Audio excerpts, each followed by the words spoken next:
My ex-wife thought it was a great idea to rob me, but he didn't expect what he would find. I've lived long enough to understand that life doesn't always strike with fists. Sometimes it wounds in silence. People speak of heartbreak, betrayal, dishonor, but nothing ever hit me harder than being robbed by someone I once protected, someone I once loved. And worse, it wasn't just money she stole. It was my grandson's future, the promise I had built brick by brick, saving every cent to make sure that boy had the chance I never had. She thought I wouldn't notice, thought I was just some tired, worn-out man, softened by age and dulled by routine. But what she never understood is that men like me don't explode in anger. We wait, we observe, we learn. And when we decide to move, we move with finality.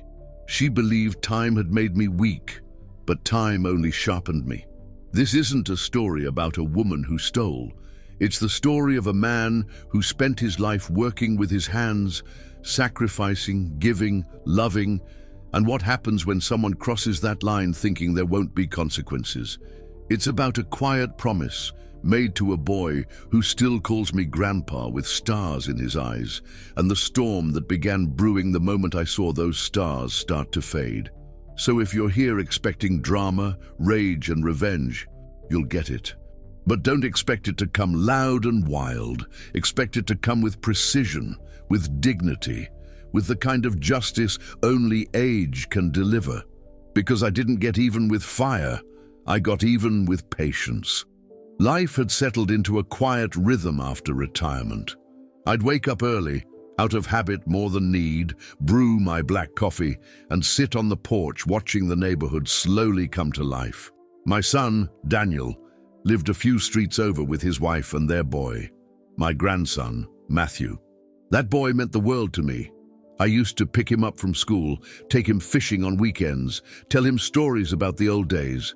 The kind where men worked hard, respected their word, and settled their own problems. He listened like it was gospel. He was always asking questions, bright-eyed and sharp, like his father used to be before life softened him. I don't know what made me start saving for his college fund. Maybe it was guilt for not doing the same for Daniel. Maybe it was the way Matthew looked at me, like he believed I could do anything. Either way, every month I tucked money away. Small at first, then more as the years went by. Daniel had never asked me to do it. Hell, I don't think he even knew how much I had put aside. It was supposed to be a surprise, a legacy. I opened a separate account under Matthew's name, but I kept control of it. I told no one, not even my ex-wife, Lorraine. We had divorced years ago after too many fights, too many cold silences. We were polite in front of the family, but that was all it was. Civility. I thought the money was safe, untouched, just sitting there growing quietly. Every month, I'd go in person to the bank. I never trusted apps, never trusted the digital world. Paper in hand, I'd make the deposit, nod at the teller, and walk out with the feeling that I was doing something right for once. I had made plenty of mistakes in my life, but this was going to be my redemption. Matthew had just turned 17 when he got accepted into a private engineering school. I remember the call. Daniel phoned me late at night, his voice shaking with pride and disbelief. My grandson, the first in our family to go straight into college with a scholarship offer and real ambition. I could hear the boy in the background, laughing and trying to act like it wasn't a big deal. I just smiled and told them both not to worry about the rest. I'd cover what the scholarship didn't. That money was his. It always had been. Daniel got quiet after that. I think he didn't expect it. Maybe he felt ashamed that his old man had done something behind his back, or maybe he was just grateful in his own way. We planned to go to the bank that week together, show him the account, move it to his name. It was supposed to be a good day. The morning we went to the bank, everything felt right. I shaved, put on my best jacket, the brown one Lorraine had hated, and drove over to Daniel's place to pick him up. He and Matthew were already waiting by the door. The boy gave me one of those quick hugs, still not sure whether to act like a man or a kid. I laughed and told him, "You'll always be my little buddy." and for a moment, everything was perfect. We got to the bank just after it opened. I remember the smell of the place, cold air, polished tile, that faint scent of ink and paper. We waited our turn, and I handed the teller my ID with the same pride I always did. But then, her face changed. She frowned, typed something again, looked at me, then at Daniel. "Sir, I'm afraid this account has been closed," she said. I didn't understand at first. I thought maybe she was confused. I asked her to check again. Same answer. "It was closed 2 months ago," she added. "Funds were withdrawn by a listed co-owner." My blood went cold. I never added a co-owner. I never authorized anything. I asked for the printout. She handed it over, reluctantly. And there it was, Lorraine's name. Somehow she had gotten access, claimed joint ownership, and emptied the account. Tens of thousands of dollars. Gone.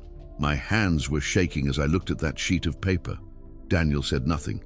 He just stared at me, eyes wide, as if trying to piece it together. Matthew didn't say a word either. He just looked between us, confused.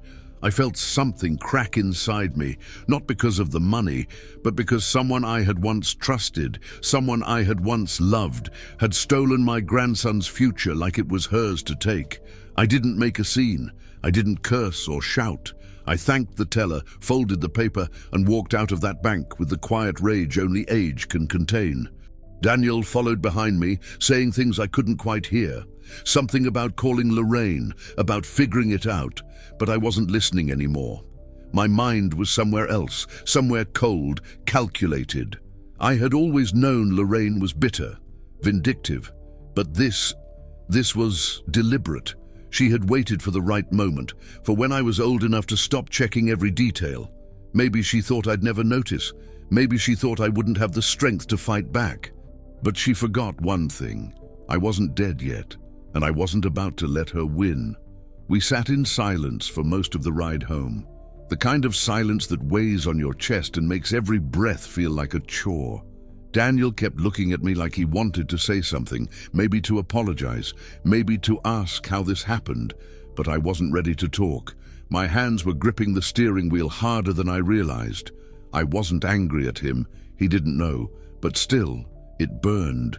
It burned knowing that the money I had worked for, quietly for years, skipping vacations, cutting back on my own comforts, had been drained by a woman who had already taken too much from me once before. It wasn't just about the cash, it was about what it represented. That was my final act for this family. That was supposed to be my name, etched in something good. Daniel finally broke the silence. "Dad, do you think maybe it was a mistake? Maybe the bank—" I cut him off with a glance. Not sharp, but firm. "That woman doesn't make mistakes, she makes decisions," I said. He looked down. I could see it in his eyes, the confusion, the shame, the helplessness. Lorraine wasn't just my ex-wife. She was his mother. And as much as he wanted to be angry, a part of him still wanted to believe she was incapable of something like that. But deep down, I think he knew. He just didn't want to admit it. That's the thing about people like her. They don't leave clean wounds. They twist your love into a weapon and then act surprised when you bleed. When I got home, I poured myself a drink, something I hadn't done in months. I sat in my chair staring at the TV without seeing it. The house was quiet, too quiet. It echoed now, like every wall knew what had happened. I picked up the old box where I kept my documents, bank statements, account numbers, old letters, and laid everything out on the kitchen table. I needed to see it. I needed to confirm every step. I traced the timeline, found the exact moment she must have gotten access. That's when I remembered. A year ago, she had called, pretending to make peace. Said she wanted to be on good terms for the family. I hadn't trusted her, but I let her talk. I must have let something slip. Maybe a document she found, maybe a forged signature. She was always good at faking warmth. But now, I saw it clearly. That phone call was the beginning of her plan. I didn't sleep that night. I sat by the window, watching the streetlights cast long shadows across the lawn. I wasn't planning revenge yet. Not exactly. But I knew I had to do something. I wasn't going to the police. This wasn't about lawsuits or lawyers. That route would take months, maybe years, and even then, I doubted I'd get anything back. No, what I wanted wasn't a refund. I wanted her to feel it, to feel what it meant to take something sacred from someone who had already given her everything once. She had crossed a line, and whether she realized it or not, she had reopened something in me, something I thought had died years ago. A part of me that remembered how to move in silence, how to hit where it hurts most. Over the next few days, I told Daniel to leave it alone. "Focus on Matthew," I said. "I'll handle this." He didn't argue. I think part of him was relieved. He didn't want to be caught between his parents again. I didn't blame him. I just needed him out of the way. I didn't want him to know what I was going to do. He was a good man, too good. He believed in justice, in systems. I believed in results, and I was going to get them one way or another. I started making calls, old contacts, friends from way back, the kind who don't ask too many questions. I wasn't sure yet how I'd get it done, but I knew who could help. You don't spend a lifetime keeping your head down without learning a few things, without learning who to trust and who to fear. Funny thing is, in all those years after our divorce, I never thought I'd waste another second thinking about Lorraine. I had buried that chapter, moved on, or so I believed. But betrayal has a way of dragging the past back into the present. It doesn't knock. It kicks the damn door down and reminds you that unfinished business always comes back. I wasn't the same man she walked out on. I had gotten older, sure. Slower, maybe. But the fire was still there. And now, it had fuel. She thought I'd roll over. She thought I'd grumble and groan and let it go like every other time. But this wasn't every other time. This was my grandson's future. And if there's one thing a man should never have to forgive, it's the theft of hope from the hands of the innocent. The first step was finding out exactly where she was and what she was doing with my money. I didn't want guesses or rumors. I wanted facts. So I reached out to Marcus. We hadn't spoken in nearly 10 years, but back in the day, there wasn't a better man in town when it came to digging up the truth. He was a former private investigator who'd left the business after a messy divorce of his own. But I knew he still had the itch. When I called, there was a pause, then a laugh. "Didn't think I'd ever hear from you again," he said. I didn't waste time. I told him what I needed and why. He didn't ask moral questions. He never did. "Send me whatever you've got. I'll take care of the rest." A week later, I had a file on my kitchen table. Photos, dates, addresses. Lorraine was living in a house 3 towns over. A big one. Much too big for someone on a nurse's pension. I flipped through images of her new life, shopping, restaurants, smiling next to a man I didn't recognize. Mid-40s, clean-cut, trying too hard to look rich. His name was Garrett, real estate guy, divorced twice, had a habit of dating older women who came with assets. Marcus even found a record of a recent joint bank account opened under both their names. That's where the money went.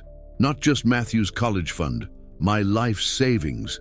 Every cent I thought was safe had been funneled into a fantasy life with a man who looked like he'd sell his soul for a BMW and a golf membership.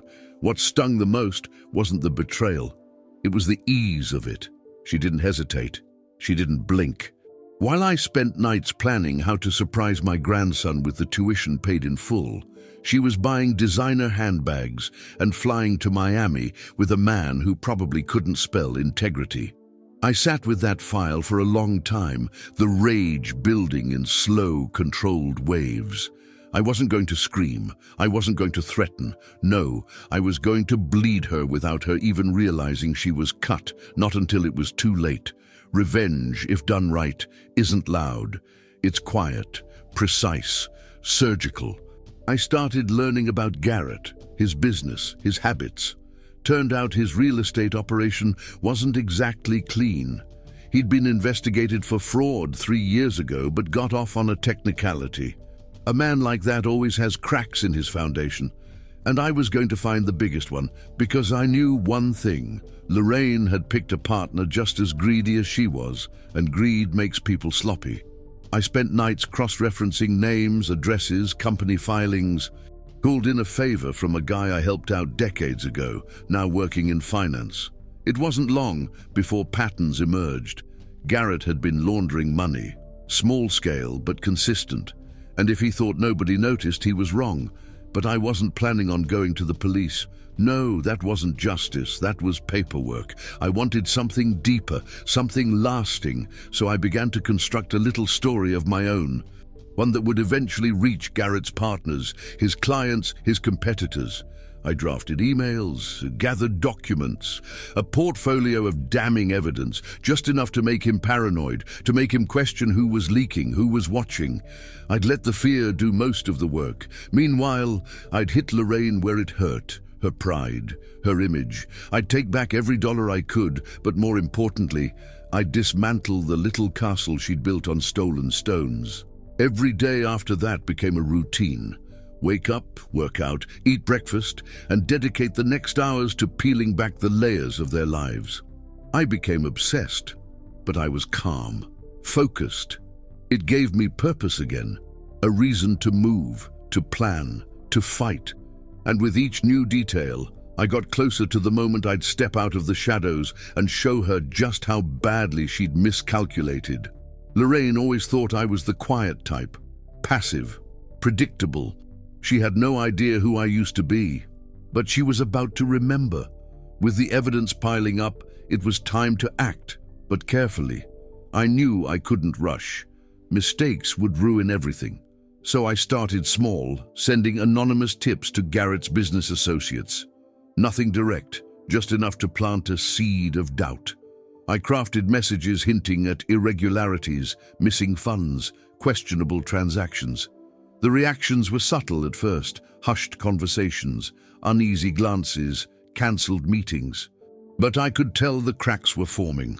Garrett's carefully constructed facade was beginning to crumble. Meanwhile, Lorraine remained blissfully unaware. She carried on with her new life, flaunting her stolen wealth without a care in the world. Social media posts, dinners at expensive restaurants, vacations, all paid with what should have been my grandson's future. But I was watching. Every detail, every slip-up. I found myself waiting for the moment she'd realize her perfect world was starting to unravel. That moment when the truth would hit her harder than any confrontation I could muster. I also reached out to some of Garrett's clients, people who had started to feel the sting of his shady dealings. With a bit of prodding, I encouraged them to double-check their accounts, to demand answers. The pressure mounted quietly but steadily. It was a slow burn, but it was working. Garrett was getting paranoid. I could almost see him pacing late at night, trying to figure out who was behind the whispers. At the same time, I made sure Lorraine got little reminders. A call here, a message there, always careful to stay in the shadows.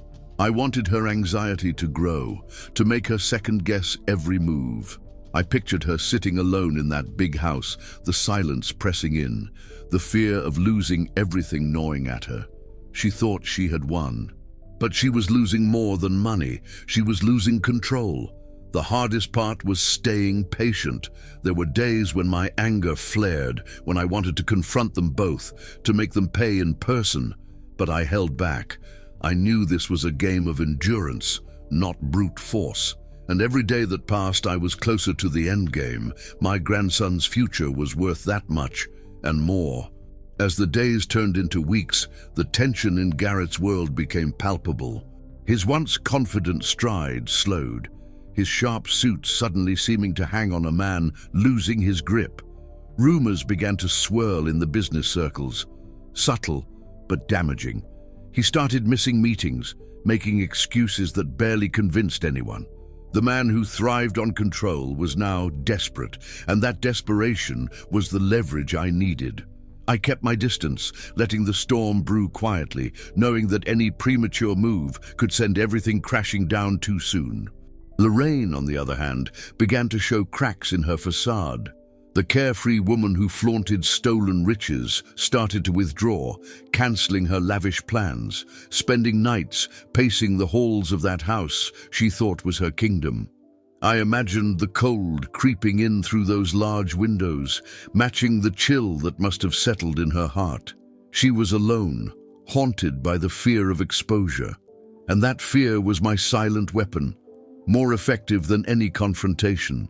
One afternoon, I decided it was time to deliver a direct blow. I sent an anonymous package to Lorraine's doorstep, a folder filled with copies of bank statements, receipts, and a detailed ledger showing exactly how much she had siphoned from my grandson's account. No note, no message, just the undeniable truth laid bare. I knew she'd find it eventually, and I waited with quiet satisfaction for the inevitable panic to set in. It was the spark I needed to ignite the downfall. Meanwhile, I continued to build alliances quietly. Some of Garrett's former employees, disillusioned by his greed and lies, were eager to cooperate. I provided them with information and asked for proof of his misdeeds, which they gladly gathered. The picture of his corruption became clearer by the day. I was no longer just a grandfather seeking justice. I was a force dismantling a web of deceit, one thread at a time. At night, when the house grew silent and the world outside seemed far away, I sat with my son and grandson, sharing pieces of the truth carefully, preparing them for what was coming. I wanted them to understand the battle we were fighting wasn't just financial. It was personal, a fight for dignity and the future. Their strength gave me hope, a reason to push harder, to plan smarter. We were no longer victims. We were warriors, ready to reclaim what was ours. The pressure on Garrett intensified.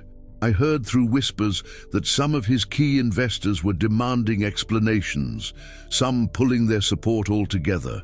His empire was weakening, and the panic was setting in. I felt a grim satisfaction knowing that every sleepless night, every broken deal was a victory not just for me, but for my family. The man who once thought he could get away with everything was unraveling, thread by thread. Lorraine's calls to Garrett grew desperate, her tone edged with panic. She tried to hold on to what little control remained, but the walls were closing in fast. I imagined the arguments behind closed doors, the accusations flying like daggers. They had built their life on stolen ground, and now the foundation was crumbling beneath their feet. It was justice, slow but inevitable, and I was the architect of that reckoning. Through it all, I kept my focus on my grandson. He was the reason I endured the sleepless nights, the frustration, and the pain. Every plan, every calculated move was for him, so he could grow up knowing that his family stood strong, that injustice could be fought and overcome. I wasn't just taking back what was stolen. I was building a legacy of resilience, a story of strength to pass down for generations. The day finally came when Garrett's world began to crumble in the harsh light of truth. I received a call from one of his disgruntled investors, a man tired of lies and eager to expose the rot from within. The meeting was set in a quiet office downtown, away from prying eyes. As I walked in, the weight of years pressed on my shoulders, but beneath it all was a simmering fire, a determination to see this through no matter the cost. The room was tense. Faces once loyal to Garrett now bore expressions of betrayal and regret. It was clear his empire was on the verge of collapse. At the meeting, evidence was laid bare. Forged documents, secret accounts, unexplained transfers. Every lie Garrett had spun came undone with each page turned. I watched as his name was dragged through the mud, feeling a bitter satisfaction knowing that the man who had tried to destroy my family was finally being held accountable. This wasn't just a victory for me. It was a message to anyone who thought they could take what wasn't theirs without consequence. Justice, though slow, was relentless. Meanwhile, Lorraine's world was falling apart faster than I had imagined. The once proud woman was reduced to frantic phone calls and desperate attempts to cover her tracks. I heard whispers that she was considering fleeing the state, maybe even the country, but there was nowhere left to run. The law was closing in, and the walls were closing in on her too. Her greed had blinded her to the cost, and now she was paying the price. I felt no joy in her downfall, only a cold resolve to protect what was mine. Back at the cabin, my son and grandson braced for what was to come. The emotional toll was heavy, but they stood strong, ready to face the storm alongside me. I reassured them that this was more than just a legal battle. It was a fight to reclaim our dignity, to rebuild trust and hope where it had been shattered. Their courage reminded me that even in the darkest moments, family could be a source of strength, a beacon guiding us through the chaos. Garrett's defense crumbled under the weight of mounting evidence and lost support. Friends turned foes, allies vanished, and his once unshakable confidence gave way to desperation and anger. I imagined him pacing in that empty house, surrounded by reminders of his own failures. He was a man stripped bare, exposed for all to see. The man who once thought himself untouchable was now vulnerable, and it was a sight I never thought I'd live to witness. As the legal battle unfolded, Lorraine's attempts to manipulate the system grew more frantic, but the truth had taken root too deeply. Courts were no longer blind to her deceit. I watched as the scales of justice began to tip in our favor, the promise of restitution and redemption within reach. It was a slow process, full of setbacks and frustrations, but every step forward was a victory, a reclamation of what was stolen, a restoration of our family's honor. Through it all, I stayed grounded in the present, knowing that the future depended on how we handled this fight. The scars left by betrayal would not vanish overnight, but they could be healed with time, love, and unwavering commitment. I promised my grandson that this was just the beginning of a new chapter, one where he could grow up proud, safe, and loved. That promise was my anchor in the storm. And so, the story continued, a tale of betrayal, loss, and ultimately, resilience. A story I hoped would remind others that no matter how deep the wound, no matter how dark the night, the human spirit has a remarkable capacity to endure, to fight back, and to rise again. Because in the end, justice isn't just about punishment. It's about healing, hope, and the chance for a better tomorrow. As the weeks passed, the weight of the battle began to settle into a rhythm. Late nights, reviewing documents, endless phone calls with lawyers, and quiet moments of reflection in the solitude of the cabin. The tension never fully left, but there was a growing sense of purpose that steadied my nerves. Each day brought small victories, whether it was a favorable court ruling or the recovery of a portion of the stolen funds. It wasn't just about money. It was about reclaiming what was rightfully ours, piece by piece, and restoring faith in a future that had seemed shattered beyond repair. My grandson, unaware of the full extent of the turmoil, became my beacon of hope. Watching him play, laugh, and dream reminded me of why this fight was so important. He deserved more than the chaos and betrayal that had tried to define our lives. I made a silent vow to protect him at all costs, to be the shield against any storm that might come. His innocence was a powerful reminder that no matter how harsh the world could be, there was always a reason to believe in better days. Lorraine's resistance grew weaker with every passing day. The arrogance that had once defined her gave way to desperation. I heard through the grapevine about her attempts to negotiate secret deals, to avoid the consequences of her actions, but those efforts fell flat. The truth had a way of shining through, and no amount of scheming could cover the cracks in her facade. I couldn't help but feel a cold satisfaction, knowing that she was no longer the puppeteer pulling strings from behind the scenes. She was exposed, vulnerable, and losing ground fast. The legal battles, though exhausting, brought unexpected moments of clarity and connection. Sitting in courtrooms, sharing our story with judges and juries, I felt a strange mix of vulnerability and strength. It was humbling to relive the pain, but also empowering to stand firm against injustice. I wasn't just fighting for myself or my family. I was fighting for dignity, for respect, for the right to define our own lives on our terms. That fight gave me purpose beyond the bitterness of betrayal.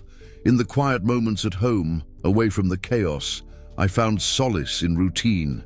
Mornings spent chopping wood, evenings by the fire with my son and grandson, sharing stories and dreams. Those simple acts became a balm for wounded hearts, a way to rebuild the bonds that had been strained by conflict. The cabin, once just a shelter, had transformed into a sanctuary where love and resilience grew, slowly but surely amidst the ruins of the past. I began to see a future shaped not by pain, but by the choices we made in spite of it. The journey was far from over. There were still battles to fight, wounds to heal, and scars that would never fully fade. But there was also hope, fragile, yes, but real. It was a hope born from survival, from the refusal to let darkness define us. That hope was the legacy I wanted to leave for my grandson, a testament to strength, courage, and the power of never giving up. As the snow melted and spring crept quietly into the forest, I felt a stirring within me, a readiness to move forward, to build anew. The past would always be part of our story, but it wouldn't be the whole story. There was light beyond the shadows, and I was determined to find it. For my family, for myself, and for the future we were still fighting to claim. This was our story, a story of pain, yes, but also of redemption and rebirth. Spring's arrival brought with it a strange mix of renewal and tension. The forest around the cabin began to thaw, buds pushing through the cold earth, birds returning with their songs, a stark contrast to the turmoil still simmering beneath the surface of our lives. Despite the slow awakening of nature, the battles with Lorraine and her new husband were far from over. Every phone call, every letter, every meeting with the lawyers reminded me that the fight for justice was a long road, winding through uncertainty and setbacks. I could feel the weight of this struggle pressing down on my chest, heavier than any winter snow. My son, ever the steady presence beside me, took on much of the day-to-day pressure. Watching him navigate the legal maze and manage our affairs filled me with a quiet pride. He carried the weight of the family's future on his shoulders, but did so with a grace I admired deeply. There were moments when exhaustion threatened to break him, but he never wavered. That resilience became a pillar for us all, a reminder that family was more than blood. It was a commitment, a shared struggle, a promise to stand firm even when the night seemed endless. One afternoon, while going through some old papers in the cabin, I stumbled upon letters from my own father. They were faded, yellowed with age, but the words inside carried a power that cut through time. My father had faced his own battles, some whispered in family stories, others recorded in the quiet pages of his letters. Reading his words, I felt a bridge between generations, a legacy of endurance and determination. It gave me strength to carry on, to believe that no matter how fierce the storm, we could endure it and emerge stronger. It also made me realize that the fight we were waging was part of a much larger story, one of survival, hope, and the unbreakable bonds of family handed down through time. The nights remained the hardest. The silence of the cabin often felt heavy, filled with the ghosts of past betrayals and the looming threat of what might still come. I would lie awake, listening to the wind press against the windows, thinking of Lorraine's face, cold, calculating, and the new husband who had helped her betray us. Yet, in those dark hours, I found unexpected comfort in the presence of my grandson.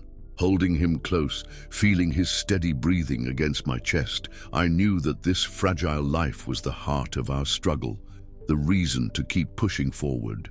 His innocence was a light that cut through the darkness, a reminder that despite everything, life had a way of moving on and healing wounds we thought would never close. Lorraine's tactics became more desperate as time went on. Rumors of her attempts to manipulate witnesses and hide assets reached me through quiet conversations and anonymous tips. I refused to let anger consume me. I knew that rage could blind a man, make him lose the path. Instead, I focused on the truth, knowing that it was our strongest weapon. The support from our community, the unwavering belief of those who knew us, became an unexpected source of power. I realized then that justice was not just a legal battle, but a fight for honor, for dignity, for the reclaiming of what was stolen from us.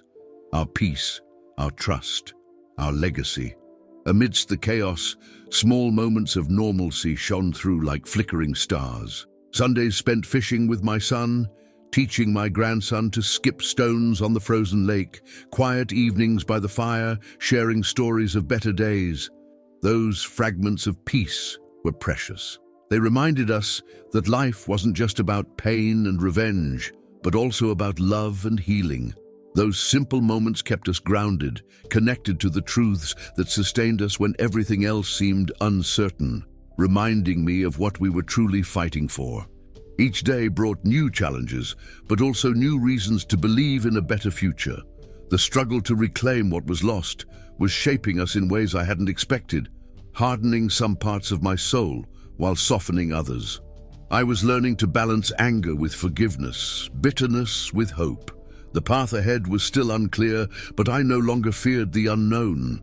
I had my family, my resolve, and a quiet certainty that we would see this through, no matter the cost, no matter the nights spent in doubt and despair. As spring deepened, I found myself dreaming again, not just of revenge or justice, but of peace, of a life rebuilt on trust and love. It was a fragile hope, still wrapped in the scars of the past, but it was real. And for the first time in a long time, I felt ready to step into that future, to embrace whatever came next with open eyes and a steady heart, knowing that the road would be long, but that I was no longer walking it alone. The days grew warmer, but the chill of betrayal still lingered in the air like an unshakable fog. The fight against Lorraine's lies and schemes was far from over, but I could feel a subtle shift inside myself. A quiet determination that had nothing to do with anger and everything to do with reclaiming my dignity. I realized that vengeance wasn't just about punishing someone who wronged you.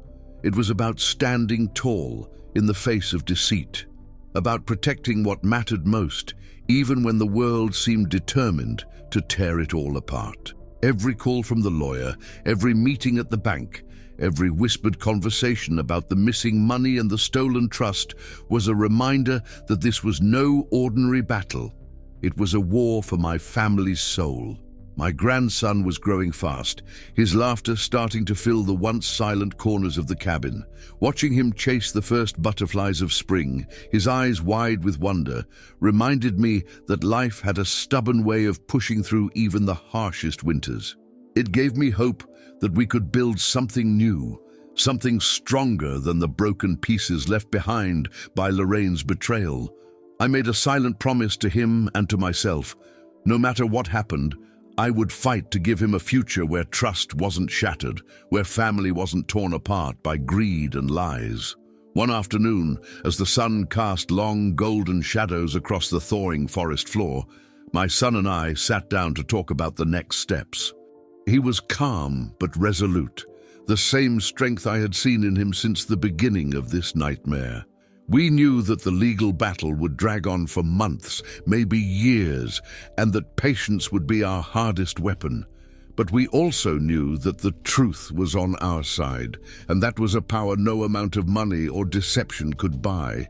Our shared silence in that moment spoke volumes, a bond forged in hardship, unbreakable and fierce. There were moments when the past threatened to consume me, memories of trust shattered and promises broken that made my chest tighten with pain.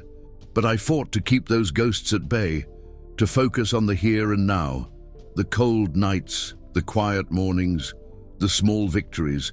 Each one was a brick in the foundation of the new life I was determined to build.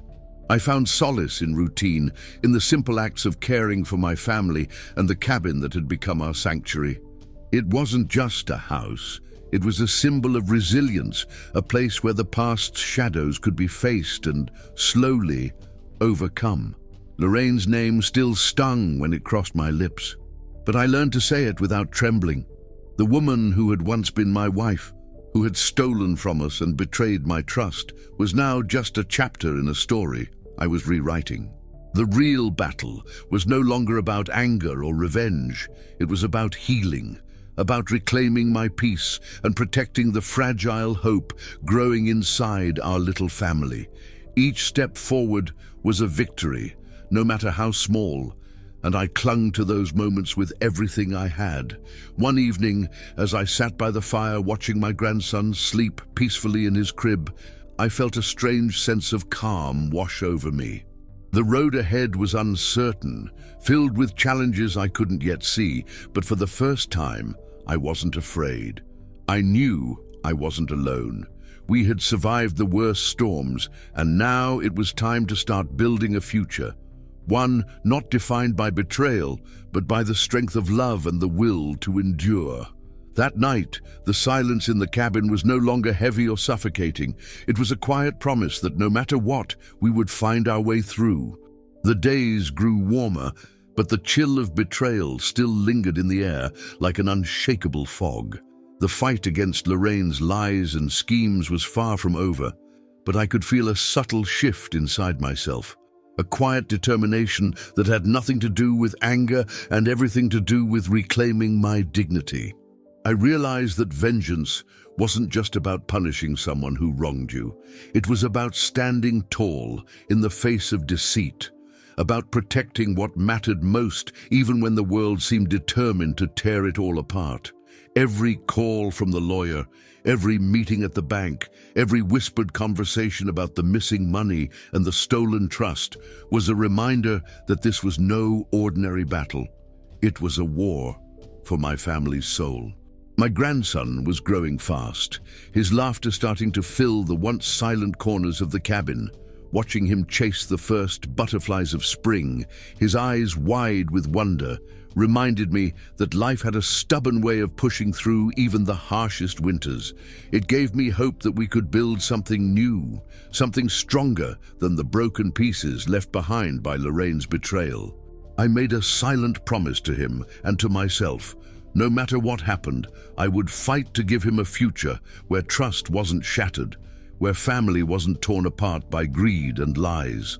One afternoon, as the sun cast long golden shadows across the thawing forest floor, my son and I sat down to talk about the next steps. He was calm but resolute, the same strength I had seen in him since the beginning of this nightmare. We knew that the legal battle would drag on for months, maybe years, and that patience would be our hardest weapon. But we also knew that the truth was on our side, and that was a power no amount of money or deception could buy. Our shared silence in that moment spoke volumes, a bond forged in hardship, unbreakable and fierce. There were moments when the past threatened to consume me, memories of trust shattered, and promises broken that made my chest tighten with pain. But I fought to keep those ghosts at bay, to focus on the here and now, the cold nights, the quiet mornings, the small victories. Each one was a brick in the foundation of the new life I was determined to build. I found solace in routine, in the simple acts of caring for my family and the cabin that had become our sanctuary. It wasn't just a house, it was a symbol of resilience, a place where the past's shadows could be faced and slowly overcome. Lorraine's name still stung when it crossed my lips, but I learned to say it without trembling. The woman who had once been my wife, who had stolen from us and betrayed my trust, was now just a chapter in a story I was rewriting. The real battle was no longer about anger or revenge. It was about healing, about reclaiming my peace and protecting the fragile hope growing inside our little family. Each step forward was a victory, no matter how small, and I clung to those moments with everything I had. One evening, as I sat by the fire watching my grandson sleep peacefully in his crib, I felt a strange sense of calm wash over me. The road ahead was uncertain, filled with challenges I couldn't yet see, but for the first time I wasn't afraid. I knew I wasn't alone. We had survived the worst storms, and now it was time to start building a future, one not defined by betrayal, but by the strength of love and the will to endure. That night, the silence in the cabin was no longer heavy or suffocating. It was a quiet promise that no matter what, we would find our way through. The courtroom was cold and unwelcoming, a stark contrast to the warmth I desperately tried to hold onto at home.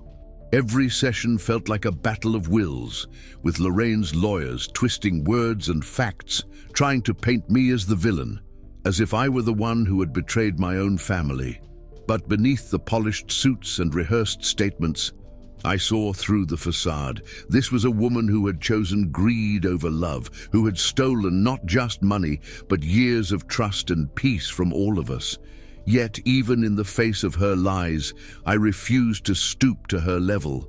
I kept my head high, speaking only truths that could not be denied, letting the weight of honesty and justice be my shield. The hardest part was seeing how the fight wore on my son. He carried the burden of responsibility on young shoulders, trying to be the man our family needed while still struggling with his own anger and pain. Late at night, when the house was quiet, I could hear him pacing the floor, wrestling with demons I knew all too well. I wanted to reach out, to tell him it was okay to be vulnerable, to admit that this battle was bigger than any one person. But I also knew he needed to find his own strength, to learn that sometimes the greatest power comes from standing firm when everything inside you wants to fall apart. Watching him grow through the pain gave me hope. Hope that he would come out on the other side stronger and wiser. One afternoon, after another exhausting court session, we sat together in the small kitchen, the weight of silence heavy between us. Then, without a word, my son reached over and squeezed my hand. It was a small gesture, but it meant everything. A silent promise that we were in this fight together, no matter how long or hard it would be. It reminded me of why I had to keep going. Not for revenge, but for the future of my grandson, for the chance to show him what integrity and perseverance really mean. That moment, quiet but powerful, was a turning point. It was the fuel I needed to face whatever came next, with courage and clarity. As the weeks passed, the tension in the house slowly began to lift. We found small moments of joy amidst the chaos. A shared meal, a laugh over a forgotten joke, the simple comfort of being together. These moments reminded me that life was still beautiful, even in the darkest times. And through it all, my grandson grew, unaware of the storm raging around him, his laughter and innocence a constant beacon of light. I realized that protecting that light was the most important battle of all, more important than any courtroom fight, more important than any stolen dollar. Lorraine's shadow still loomed over us, but its power was fading. We were no longer victims, but survivors, reclaiming our lives one day at a time. I began to see the possibility of healing, not just for me, but for all of us. The scars would remain, but they would no longer define our story. Instead, our story would be one of resilience, of love unbroken by betrayal, and of a family that refused to be torn apart. And as I watched my son and grandson together, I knew that this was the legacy I wanted to leave behind, a legacy of strength, hope, and unwavering devotion. The day the verdict was finally announced felt surreal, like time itself had slowed to a crawl. Sitting in that courtroom, hearing the judge's words, I felt a mix of relief and exhaustion wash over me. Justice had been served, but the cost was heavy. Lorraine was ordered to repay every cent she had stolen, the money meant for my grandson's education, the future we had all dreamed of. It wasn't just about the cash. It was about reclaiming our dignity, our trust, and our right to move forward without the shadow of betrayal hanging over us. I looked over at my son, whose eyes reflected the same mix of relief and lingering pain. This victory was as much his as it was mine. After the trial, life slowly began to settle into a new rhythm. The stolen money was returned, allowing us to finally pay for my grandson's college tuition. Watching him open the acceptance letter, his face lighting up with hope and excitement, made every hardship worthwhile. This was the moment we had fought for, a chance for him to build a future untainted by the past. I felt a deep sense of pride, not just in him, but in all of us who had refused to give up. It was a reminder that even when life knocks you down, the fight to get back up is what truly defines you. Despite the victory, the scars left by Lorraine's betrayal didn't vanish overnight. There were days when memories would flood back unexpectedly. The betrayal, the broken trust, the pain of realizing that someone you once loved could do something so cruel. But those moments grew fewer with time, replaced by a growing sense of peace and resilience. I found myself forgiving, not for her sake, but for my own. Forgiveness became a way to release the weight of anger and hurt, allowing me to focus on healing and rebuilding. It wasn't easy, and some wounds would never fully close, but I was learning that peace was possible even after the darkest storms. Family gatherings, once tense and filled with unspoken pain, gradually became occasions of warmth and laughter. We reconnected, sharing stories and making new memories. The bond between my son and grandson grew stronger each day, a testament to the healing power of love and time. And through it all, I found strength in knowing that the worst had passed and that we had emerged stronger on the other side. The betrayal had tested us, but it had also shown us the depths of our resilience and the importance of standing together. Looking back, I realized this story isn't just about betrayal or revenge. It's about the power of family, the endurance of hope, and the unbreakable ties that bind us. It's about finding light in the darkest moments and holding on to it no matter what. My ex-wife's actions tried to tear us apart, but they only made us fight harder, love deeper, and believe more fiercely in the future we wanted to build. And as I watch my grandson prepare to step into the world with confidence and determination, I know that our story, though marked by pain, is ultimately one of triumph and redemption.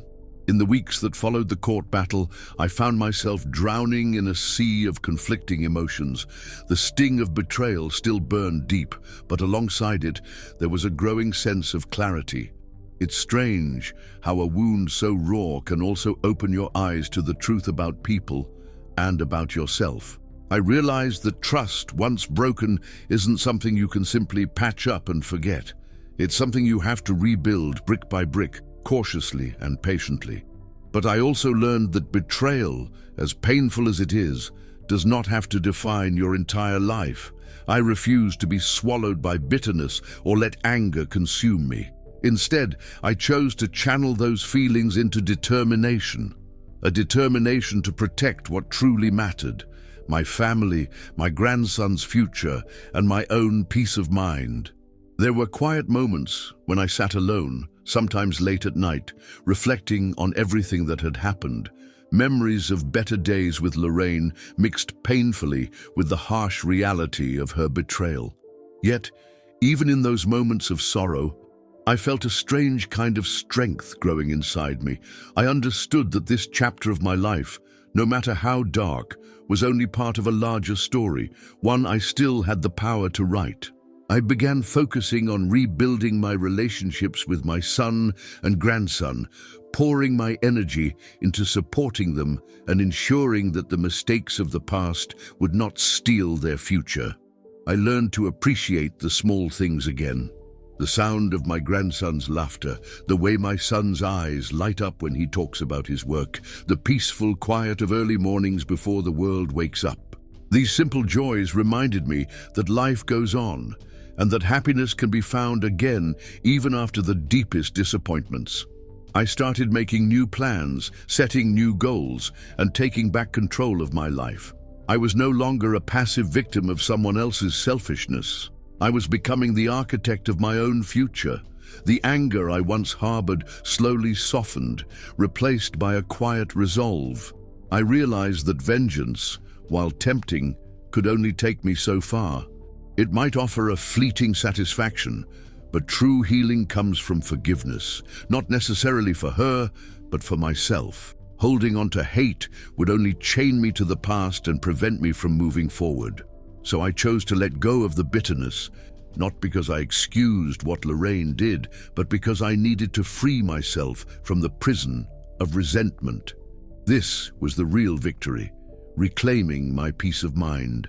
The court proceedings had been tough, but they gave me a sense of closure.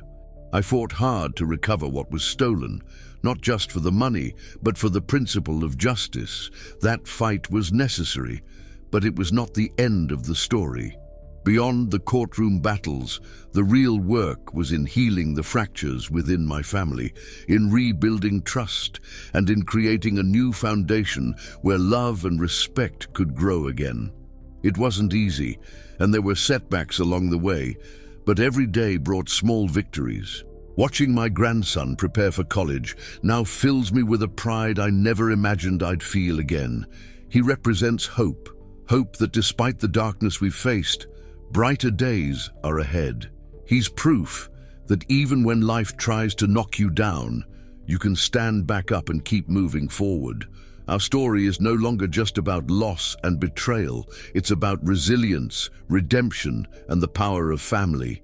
It's about fighting for what matters and refusing to let the past steal your future. Now, when I look at my son and grandson, I see a new beginning, a chance to rewrite our family's story.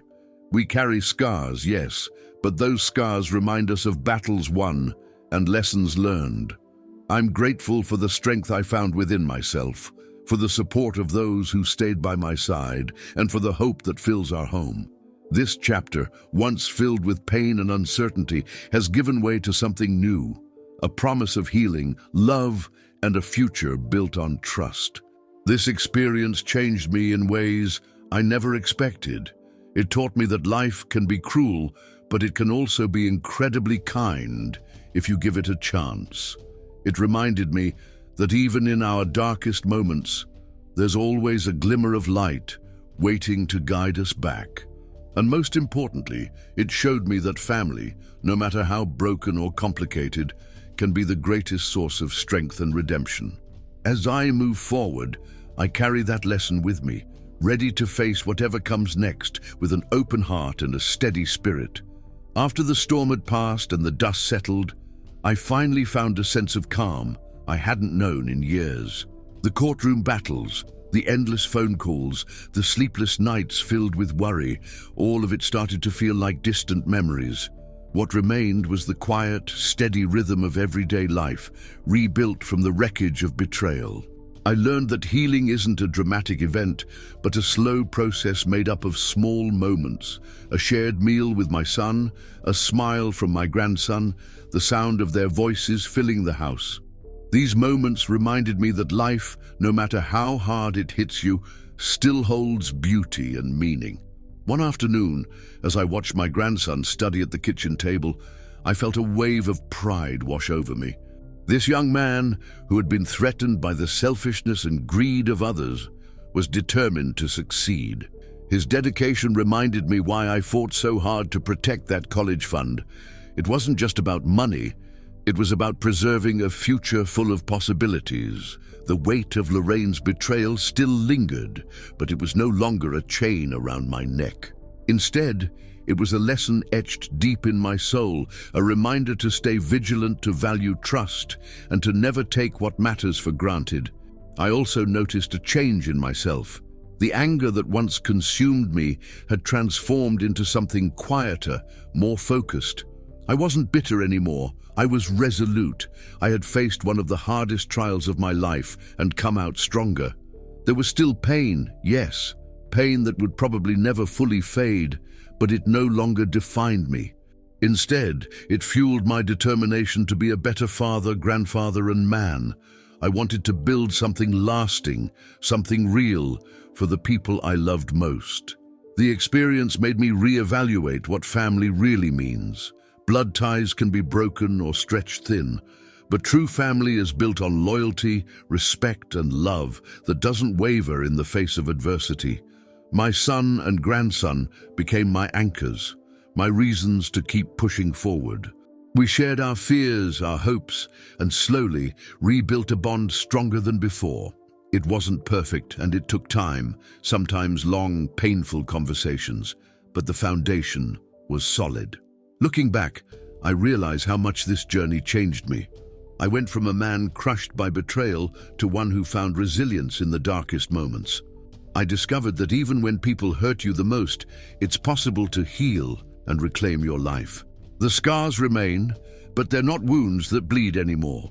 They're reminders of survival, of strength, of the unbreakable will to protect what's dear. And that's a legacy I'm proud to pass on. Now, as I sit here telling you this story, I hope it serves as a reminder, no matter how deep the betrayal, no matter how unfair the hand you've been dealt, you have the power to rise again. Life will test you, but it will also give you chances to grow, to fight, and to find peace. Don't let anyone steal your hope or your future. Hold on tight to the people you love, trust your instincts, and never stop believing in a better tomorrow. Because in the end, that's what really matters. Not the pain we endure, but the courage we find to keep moving forward. And if my story teaches you anything, let it be this. The hardest battles can lead to the most meaningful victories, and sometimes the greatest strength comes from forgiving yourself and those who've wronged you. The road may be long, but the journey is worth it. As I sit here reflecting on everything that's happened, I realize this journey wasn't just about betrayal or loss. It was about rediscovery and redemption. My ex-wife's actions shook the foundation of my family and tested my faith in people I once trusted.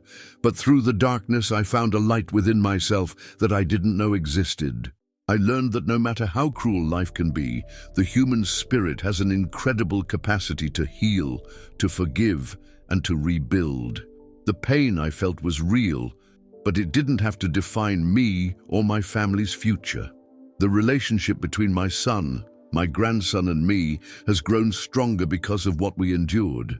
We became a team, united not just by blood, but by shared struggles and a commitment to protect each other. I found purpose in being their protector and guide, ensuring that the mistakes of the past would not shadow their path. Every smile from my grandson, every word of encouragement from my son reminded me why it was worth fighting to secure that college fund. To give them a chance at a better life, free from the mistakes and betrayals that haunted us. I want anyone listening to understand that life will throw unexpected challenges your way. Sometimes the people you trust the most might betray you in ways you never imagined, but those moments don't have to break you. They can become the catalyst for growth, for resilience, and for new beginnings.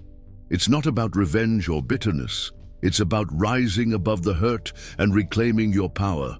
I chose to protect my family, to fight for what was right, and to build a future that honors the strength of those who stand beside me. Looking back, I see that my ex-wife's betrayal, painful as it was, forced me to confront my own limits and fears. It pushed me to be stronger, to be more vigilant, and to cherish the people who truly matter. It taught me that sometimes the worst moments in life reveal the best parts of ourselves. That's the story I want to leave behind. A story of resilience, of love that endures despite hardship, and of hope that never dies. So if you're going through a tough time, if you've been betrayed or lost faith, know this: you're not alone. There is strength inside you waiting to be discovered. Hold on to hope. Protect what's precious, and never stop believing in the possibility of a brighter tomorrow. Because no matter what happens, life goes on, and with courage and love, so can you. Thank you for listening to my story. If it touched you or gave you hope, please subscribe and share it with others who might need to hear it. We all have battles to fight, but together we can find strength and healing. Until next time, stay strong, keep fighting, and never lose faith.